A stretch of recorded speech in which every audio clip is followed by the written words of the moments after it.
こんにちは、パンダマンです。今日は ZLAX の SLE3.0 シリーズのドールを開封していきます。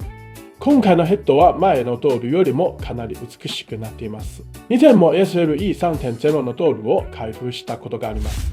SLE3.0 は ZLAX の中でも比較的手頃な価格のシリーズです。特徴はシリコン素材でありながら TPE のような触り心地と柔らかさを実現しているところです。今回組み合わされているヘッドは ZLAX のベッタ E です。とっても綺麗ですよね。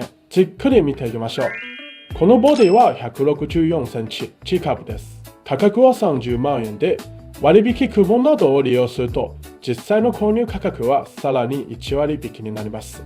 だいたい28万円程度で手に入れることができます。164センチのボディは約30キロです。ヘッドを合わせると約34キロになります。前回の ZLAX の160センチ、J カップのドールよりも胸が少し小さいので軽くなっています。フルシリコンボールの中では比較的軽いです。まずはヘッドを見ていきましょう。ヘッドは ZLAX のベッタです。メイクはとてもシンプルです。眉毛は描かれています。上まつげは接着剤で付けられています。下まつげは植毛されています。また、口には ROS 機能が搭載されています。口腔内はリアルな造形が施されています。本当にこのヘッドの見た目はかなりリアルな印象を受けます。メイクに派手さはなく、それがとてもよく見えて飽きのこない美しさです。次にこのドールのボディメイクを見ていきましょう。胸には若干の肌の質感表現がありますが、かなり細かいです。一目でわかるというよりも少しここを積んでみると、よりはっきりと質感がわかります。静脈のような血管表現はこの胸あたりではあまり目立ちません。手の甲の静脈の方がはっきりしていて、青筋もいくつか見え、このあたりのディテール表現はかなり良いです。ただ、手の質感表現は比較的基本的で、主に静脈と青筋の表現が中心で、細かい皮膚のディテールまでは多くありません。体の他の部分も同じです。質感表現はありますが、全体的にはそれほど精巧というわけではありません。例えば、膝のあたりにもシワの表現が施されています。この価格帯としては、ごく標準的な表現と言えるでしょう。次に SLE3.0 について見ていきます。SLE3.0 素材はシリコンですが、感触が TPE に少し似ています。柔らかくて弾力がある TPE よりも良い点はあまりオイルが出てこないことです。次にベッタの柔らかさの具合を見ていきましょう。一番柔らかい部分は間違いなく胸とお尻です。この2箇所はジェルが充填されています。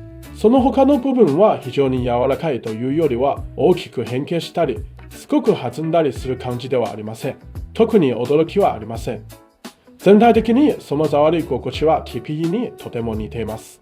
これも SLE3.0 シリーズの目指している方向性そのものであり、よくできていると思います。ただ、本物の TPE と比べるとやはり差はあります。以前レビューした TPE ドールと比べると SLE3.0 は少し硬めに感じます。例えば、一部の部分で質感の切り替わりが不自然に感じられることがあります。例を挙げると、お尻はジェルのため非常に柔らかいですが、太ももは比較的しっかりとしていて、あまり揺れ感がありません。しかし、これは ZLAX の問題というわけではありません。ほとんど全てのシリコンドールで、ジェル充填部分とシリコン部分の接合部はこうなりがちです。これを避けるには、ジェル充填を選ばないか、TPE ドールを選ぶしかありません。押した時にもシリコンの下に軽量下層があるのがはっきり感じられ、全体的な手触りとしてはそれほど弾力があるとは言えません。特筆すべき点として ZLAX は SLE3.0 シリーズ全体を EXP 規格にアップグレードしました。これは関節の動きがよりスムーズで自然になり、皮膚と関節の結合が向上し、全体的なリアルさが増したことを意味します。最も素晴らしい点は、このアップグレードが完全に無料で、価格はそのままということです。それでは、このドールの可動域がどのくらいかを見ていきましょう。手首から肘にかけて、皮膚と関節が非常によくフィットしており、まるで本物の人間の関節のようです。肌が骨格と一緒に動くので、非常にリアルに感じられます。太ももの付け根、太もも、膝はどれもしっかりと安定しており、支えが良いので、ドール全体がとても安定しています。動かす際にも力をそれほど必要とせず、動きもスムーズです。残念ながら、このドールには足の指の骨格はなく、足首も少し硬めで手首と似た感じです。他の関節は全体的にかなり良く、どれもスムーズに動きます。全体的に見て、このドールの関節の可動性は良いと言えます。手首と足首が少し課題点を除けば。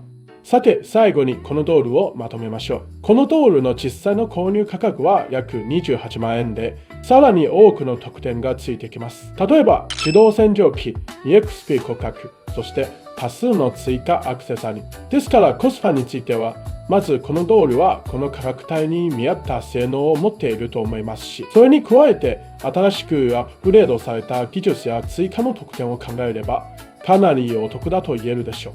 前の160センチの Z-Lex のドールのヘッドと比べて、こちらの方が好きです。もちろん、これはあくまで個人的な好みです。皆さんはどちらの方がお好みですか？ぜひ皆さんの意見を聞いてみたいです。コメントで皆さんの考えを教えてください。もしこの動画が参考になりましたら、高評価とチャンネル登録、そして通知設定をよろしくお願いします。それでは次の動画でお会いしましょう。バイバイ。